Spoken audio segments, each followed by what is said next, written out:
सुबह का वक्त होता है।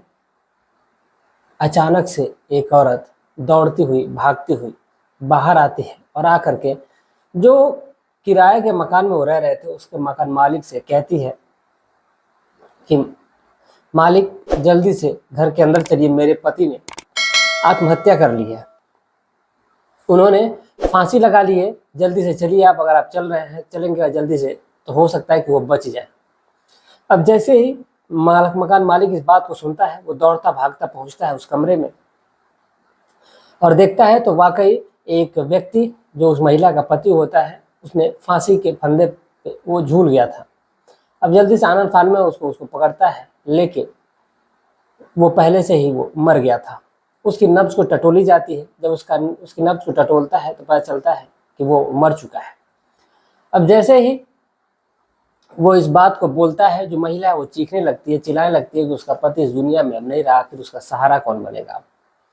अब जैसे ही महिला इस बात को बोलती है, आस पड़ोस के जो लोग होते हैं वो भी भागते हुए उस घर के पास पहुंचते हैं। इतने में जो महिला होती है उसी का एक पड़ोसी होता है जिसका नाम मनोज होता है, वो भी आता है और आकर के पूछता है कि आखिर पूरा माजरा क्या है। तो महिला बताती है कि भैया पति के साथ ऐसा ऐसा हो गया है, पता नहीं आखिर क्या हुआ है, उनकी तबीयत खराब थी और मैंने कहा कि जाकर के दवा ले लीजिए। मैं गई हूँ बाहर पानी भरने के लिए, जब अंदर आई हूँ तो इन्होंने फांसी लगा ली है। जैसे ही और वो पड़ोसी जो उसका होता है वो इस बात को सुनता है तो वो भी हैरान हो जाता है। जो पड़ोसी है वो कहता है कि अब इसकी बॉडी को उतारा जाए, लेकिन जो मकान मालिक होता है वो कहता है कि नहीं, ये पुलिस केस है और इसके लिए पुलिस को इन्फॉर्म कर दिया जाए। मदन जो है वो पुलिस को इन्फॉर्म करता है, लेकिन इतने में जो पड़ोसी होता है मनोज, वो उसकी बॉडी को नीचे उतार कर रख देता है। जब पुलिस आती है, पुलिस आकर के अपनी छानबीन करती है, पूछताछ करती है, लेकिन बड़ा ही साफ मामला होता है और पुलिस के सामने ये खुली किताब होती है कि इस महिला आदमी ने आत्महत्या कर ली है। लेकिन पुलिस को फिर भी अपनी कार्रवाई तो करनी ही होती है, लेकिन जब पोस्टमार्टम होता है वाकई जो रिपोर्ट आती है वो वाकई चौंका देने वाली होती है। तो जानने वाले हैं इस पूरी घटना को कि आखिर हुआ क्या था, आखिर एक शख्स ने फांसी क्यों लगा ली, उसकी तबीयत खराब होती है और वो फांसी क्यों लगाता है। नमस्कार, प्रणाम, मैं अविनाश, वारदात तक के एक नए एपिसोड में आज इस सच्ची घटना के साथ आप लोगों के बीच में आया हूँ। ये सच्ची घटना बिहार की है। बिहार का एक जिला लगता है पूर्णिया और इसी पूर्णिया का एक गांव लगता है धूसर गांव। इसी गांव का रहने वाला एक व्यक्ति जिसका नाम सुभाष होता है, सुभाष की पत्नी जिसका नाम प्रतिमा होता है। ये पति पत्नी के जीवन में किसी भी प्रकार की कमी नहीं होती है, सब कुछ इनके पास होता है, पैसे रुपए धन दौलत सब कुछ होता है, लेकिन कमी थी तो एक औलाद की। इनके पास कोई भी संतान नहीं होती है। साथ ही साथ जो व्यक्ति है उनको जहां भी कोई बता दिया करता था उस शहर का यानी उस पूर्णिया जिले का और अगल बगल के जो जिले हैं उस जिले में किसी भी डॉक्टर को कोई भी अगर व्यक्ति बता दिया करता तो यहाँ वहाँ पर जाया करते, अपना इलाज करवाया करते और इलाज कराने के दौरान अगर उनको कहीं से भी सफलता हाथ नहीं लगती है, लेकिन आखिर ऊपर वाला इनकी सुनता है और इनकी एक संतान होती है। कहानी को एक मिनट के लिए रोकना चाहूँगा आपको। मैं ये पहले भी मैंने वीडियो में बताया था और जितने भी लोग कमेंट किए थे मैंने उन लोगों को नंबर भी दिया था। मैं किसी का प्रचार नहीं कर रहा, लेकिन अगर ऐसे लोग हैं जिनकी संतान नहीं है, वो हर जगह से अगर ये एक तरह से मैं ऐड वाली भाषा एक तरह से मुझे लग रहा है कि मैं बोल रहा हूँ, मतलब जिन बहनों के जिन माताओं के बच्चे नहीं हुए हैं, अगर वो सभी जगह से अगर थक हार चुकी हैं, मतलब उनको लगता है कि उनकी संतान अगर नहीं होगी, तो मैं एक डॉक्टर सजेस्ट करूँगा। वो एक डॉक्टर है जिनका नाम शैलेंद्र सिंह है, अच्छे खासे डॉक्टर हैं वो, और उनके पास लोग इसीलिए ही जाते हैं और वो इसीलिए जाने ही जाते हैं कि उनका जो दवा है वो सभी लोगों को सूट करती है और दवा भी कोई खास महंगी नहीं होती है, बल्कि उनकी कोई भी फीस नहीं है। दवा बहुत ज़्यादा अगर महंगा अगर देते हैं वो तो 1000 रुपये की देंगे। 1000 रुपये की मतलब दवा जो होती है वो 1 महीने की होती है। मैं इसलिए प्रेफर कर रहा हूँ कि मेरी बहन जिसका इलाज मैंने वहीं से करवाया था, क्योंकि उसकी भी ऐसे ही समस्या हो गई थी और 2 बार अबॉर्शन हुआ था, बच्चा खराब हो गया था, तो बच्चा नहीं हो रहा था। अब इसीलिए उसकी दवा वहाँ से चलाई गई। तो अभी एक अच्छी खासी बच्ची, तंदुरुस्त बच्ची को उसने जन्म दिया है और बच्ची ठीक ठाक है। और ऐसे ही मेरे आस पड़ोस में जानने वाली एक वो भी दीदी ही लगेंगी, जो एक बतौर सरकारी पोस्ट पे है, यानी कि स्टाफ नर्स है। उन्होंने ही बताया था, उनके पिताजी लेखपाल हैं, उन्होंने ये बताया था कि वहाँ पर जाएं, क्योंकि उन्होंने भी 2 बार अपना ये जो बेबी ट्यूब होता है उन्होंने डलवाया था, लेकिन दोनों बार उनकी जुड़वा बच्चियाँ हुई थी और उनके जो बच्चियाँ थे वो दोनों मर चुकी थी। कभी मरी हुई बच्चियाँ पैदा हुई तो कभी पैदा होते ही वो मर गई। लेकिन जब उन्होंने उस डॉक्टर के यहाँ इलाज करवाया तो फिर उनकी भी आज के टाइम पे 2 बच्चियाँ हैं और दोनों भी लगभग मुझे लग रहा है कि 13 या 14 महीने की उनकी बच्चियाँ हो गई हैं और दोनों ही बहुत ही अच्छी, बहुत ही प्यारी हैं। तो मैं प्रेफर नहीं कर रहा हूँ, लेकिन अगर जिनको ये लगता है कि वहाँ उनको वहाँ पे जाना चाहिए तो मैं ये सजेस्ट करूँगा कि आप लोग वहाँ पे जा सकते हैं और आप लोग दवा ले सकते हैं वहाँ पे। और जिनको भी चाहिए होगा उनका नंबर, तो आप लोग हमें कमेंट करिएगा और वहाँ से मैं आपको उनका नंबर दे दूंगा और वहाँ से आप लोग उनसे बातचीत कर लीजिएगा। बाकायदा जो एड्रेस होगा वो एड्रेस वह बता देंगे। एड्रेस का मतलब मैं आपको बता देता हूँ कि आजमगढ़ में, उत्तर प्रदेश का एक ज़िला लगता है आजमगढ़, और इसी आजमगढ़ के पास जो पीजीआई हॉस्पिटल है, उसी पीजीआई हॉस्पिटल से तकरीबन 10 किलोमीटर अंदर है एक चट्टी पड़ती है। चट्टी का नाम डॉक्टर साहब बता देंगे, आप लोग फ़ोन करिएगा, वो बता देंगे आप लोग, तो आप वहाँ पर जा सकते दवा ले सकते हैं। चलिए छोड़िए, एक तरह से आप लोग कहेंगे कि ये तो अपना किसी का ऐड कर रहा है, लेकिन ऐसा कुछ भी नहीं है। अगर एक बात बताने से अगर किसी का भला हो जाए, किसी बहन का भला हो जाए, तो उसमें बुराई कुछ भी नहीं होती है। बाकी जिनको अगर भरोसा हो, विश्वास हो, तो वो जाएंगे। मेरा काम था वो बताना, मैंने बताया। आते हैं आज की कहानी पे। तो जो सुभाष है, जब उनकी संतान पैदा होती है और वो भी लड़का होता है तो बेहद खुश होते हैं वो, लेकिन इनकी खुशियाँ चंद दिनों की होती हैं। यानी कि इनकी खुशी तो थी कि इनका बेटा हुआ है, लेकिन जब कुछ समय बाद पता चलता है कि इनका बेटा विकलांग है। अब जैसे ही बेटा विकलांग हो जाता है तो इनकी खुशियाँ जो है वो आधी हो जाती हैं कि इतना तपस्या के बाद, इतनी दवाओं के बाद, इतनी दुआओं के बाद हमारा बच्चा भी हुआ, वो भी विकलांग होता है। लेकिन फिर भी थी तो संतान ही उनकी, अब इसीलिए उनकी परवरिश में कोई भी कमी नहीं छोड़ते, कोई भी कसर नहीं छोड़ते हैं और उसकी पढ़ाई लिखाई पे ध्यान देते हैं। और बच्चा बड़ा होता है, फिर उसकी शादी हो जाती है। उसकी शादी बगल के ही गांव में एक परिवार होता है, उस परिवार के साथ इनका रिश्ता जुड़ता है। जो लड़का होता है जिसका नाम उत्तम रावत होता है, उत्तम रावत की शादी होती है काजल नाम की लड़की से। यानी कि जो सुभाष है उनका लड़का उत्तम रावत, और उत्तम रावत की जब शादी होती है काजल से, तो ये जो उत्तम था ये उतना सुंदर तो नहीं था, लेकिन जो इसकी पत्नी थी वो बेहद सुंदर थी। इतनी सुंदर कि उसकी सुंदरता के चर्चे आस पड़ोस में भी थे, गाँव में थे, कि जो उत्तम है उसकी बीवी बहुत ही खूबसूरत है। अब इन दोनों पति पत्नी के बीच में बहुत ही ज़्यादा अथाह प्रेम होता है, ये दोनों एक दूसरे पे जान छिड़कते हैं। लेकिन आखिर इन दोनों की भी एक संतान होती है जिसका नाम शुभम रखा जाता है, बेटा होता है। अब बेटा धीरे धीरे बड़ा हो रहा था, लेकिन बेटा सही था, विकलांग नहीं था वो, बेटा सही था। और अब धीरे धीरे उत्तम के ऊपर जिम्मेदारियां बढ़ रही थी, क्योंकि पिता का पैसा वो कब तक खाएगा। अब इसीलिए जो काजल है वो कहती है कि काम क्यों नहीं करते आप, कमाए जा करके बाहर।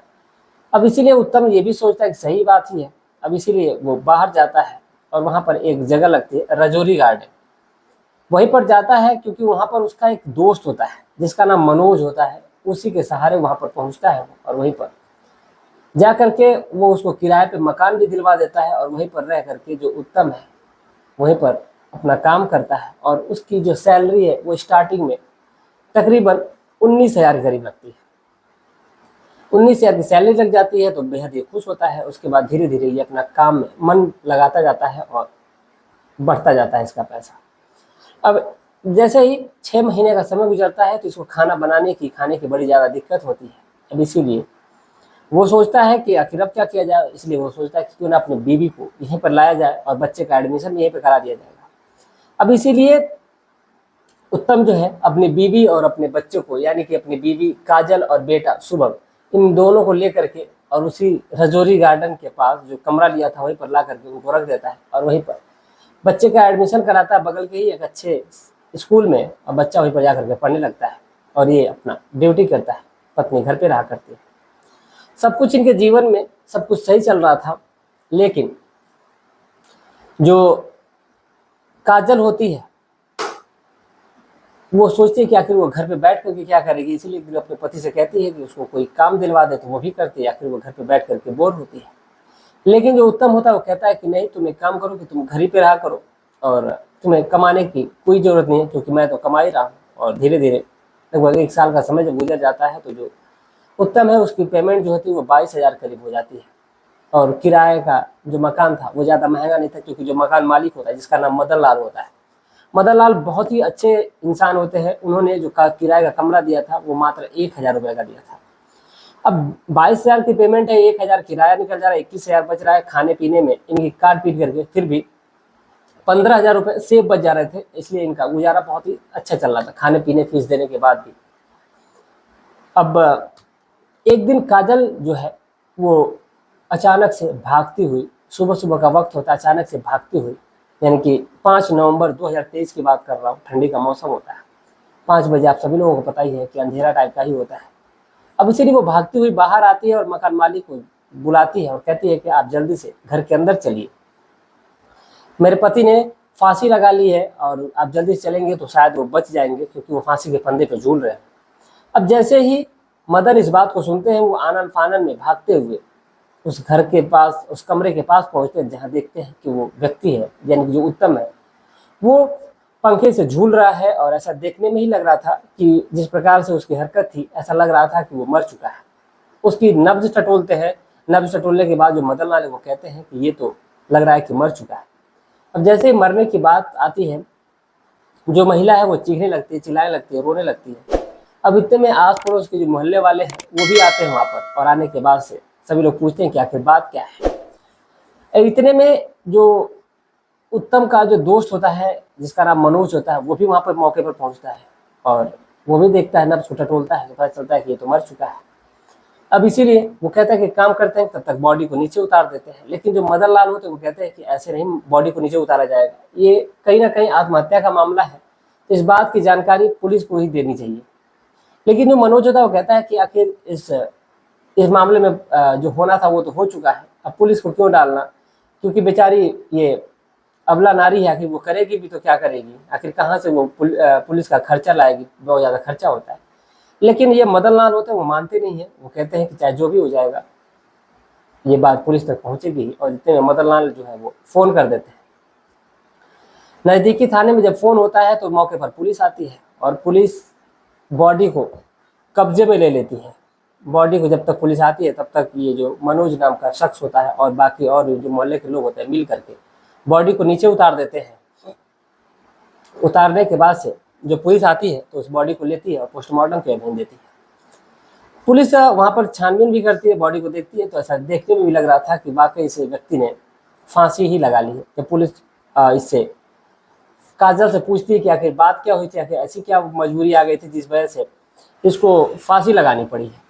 लेकिन जो काजल होती है वो बताती है कि इनकी तबीयत खराब थी रात में, तो फिर मैंने कहा कि जा करके दवा ले लीजिए। वो रात में दवा भी लेने नहीं गए। सुबह हुई तो सुबह में भी इनकी तबीयत खराब थी, तो मैं बोली हूँ कि काम करिए कि जैसे ही दुकान खुलती है जा करके दवा ले लीजिए। वो कहे हैं कि ठीक है। इसके बाद मैं पानी भरने के लिए चली गई हूँ, लेकिन मैं जैसे ही आई हूँ तो देखी कि ये फंदे, फांसी के फंदे पे झूल रहे हैं। अब इसीलिए मैंने आनंद फानंद मकान मालिक को बुलाया, फिर मोहल्ले के लोग आ गए। अब पुलिस उसका बयान अब दर्ज कर लेती है, उसके बाद पुलिस चली जाती है।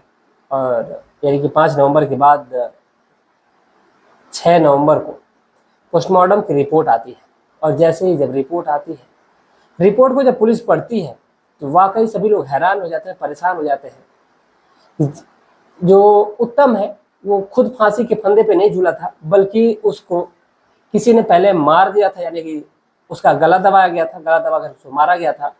मारने के बाद से उसको फांसी के फंदे पर लटकाया गया था।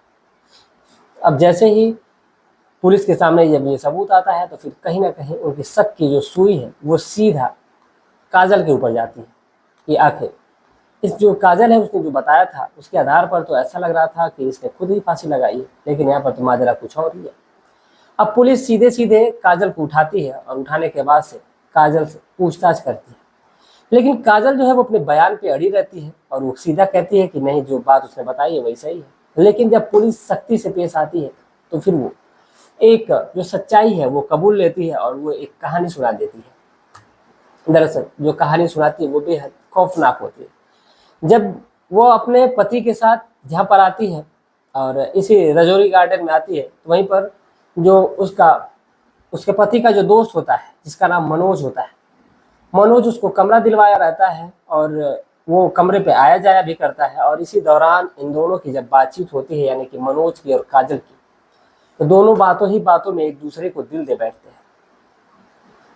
उसके बाद ये सिलसिला अब यहीं से शुरू होता है। बच्चा यानी कि जो शुभम है वो स्कूल चला जाता, इधर पति उत्तम ड्यूटी चला जाता और पत्नी घर पे रहती।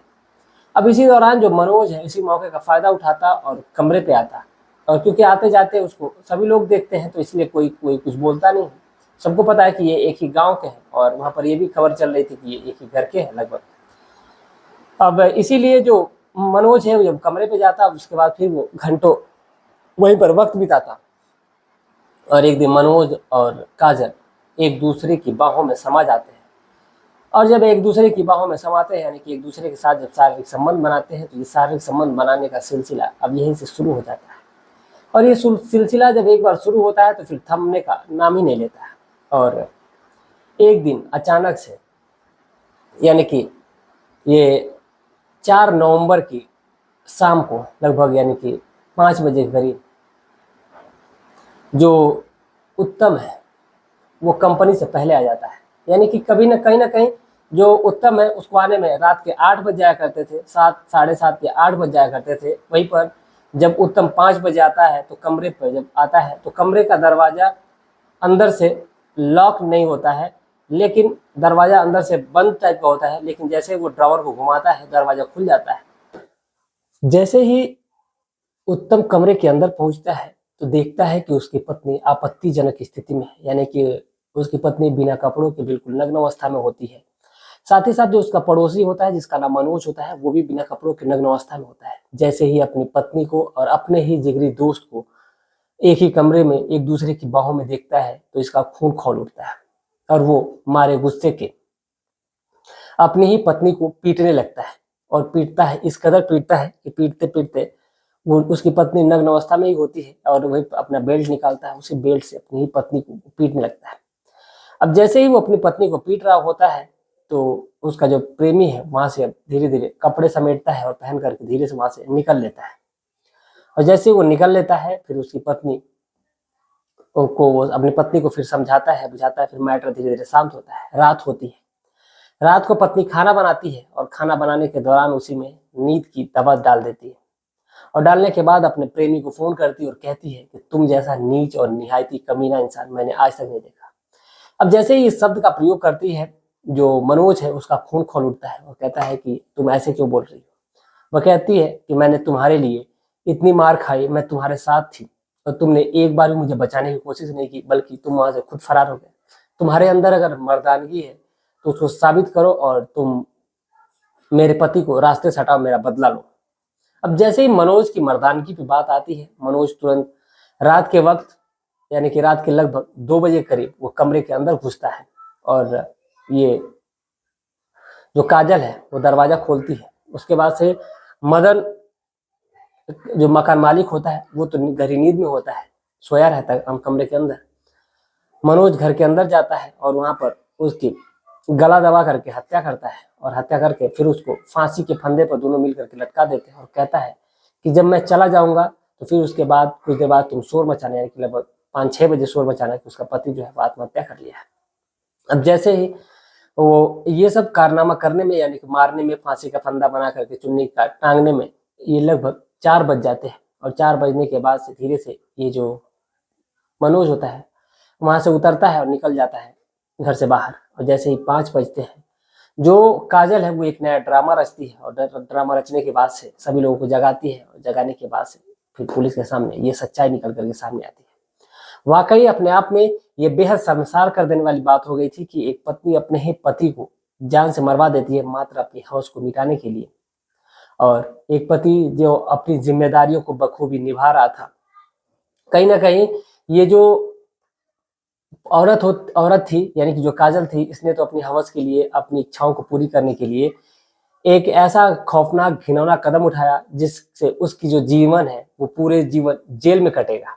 एक बच्चे के ऊपर से, यानी कि शुभम के ऊपर से सर से पिता का साया तो उठ ही गया, साथ ही साथ जो माँ थी वो भी जेल की सलाखों के पीछे चली जाती है। अब वो बच्चा पूरी तरीके से अनाथ हो गया और जो बच्चा है, बच्चे को की कस्टडी अब जो सुभाष है और प्रतिमा है, यानी कि उसके दादी और बाबा है, उनको बच्चे को सौंप दिया गया है। फिलहाल जो ये मनोज है, मनोज को भी पुलिस अरेस्ट करती है। मनोज और काजल दोनों जेल की सलाखों के पीछे हैं और ये शायद अब कभी बाहर नहीं आएंगे। बाकी इनकी जो सजा है वो तो कोर्ट तय करेगा कि आखिर पूरा वाकया क्या होगा। तो ये थी आज की पूरी कहानी। इस पूरे घटनाक्रम को सुनाने का उद्देश्य किसी की भावनाओं को ठेस पहुंचाना नहीं, बल्कि आपको जागरूक करना है, आपको सचेत करना है कि आप जहां भी रहें स्वस्थ रहें, सुरक्षित रहें, अपना ख्याल रखें, अपने परिवार का ख्याल रखें। जाते जाते आप अपनी राय कमेंट में जरूर लिखिएगा, साथ ही साथ वीडियो को लाइक करिएगा, चैनल को सब्सक्राइब करिएगा, अपना प्यार और सपोर्ट बनाए रखिएगा। मिलते हैं एक और सच्ची घटना के साथ, तब तक के लिए जय हिंद, जय भारत।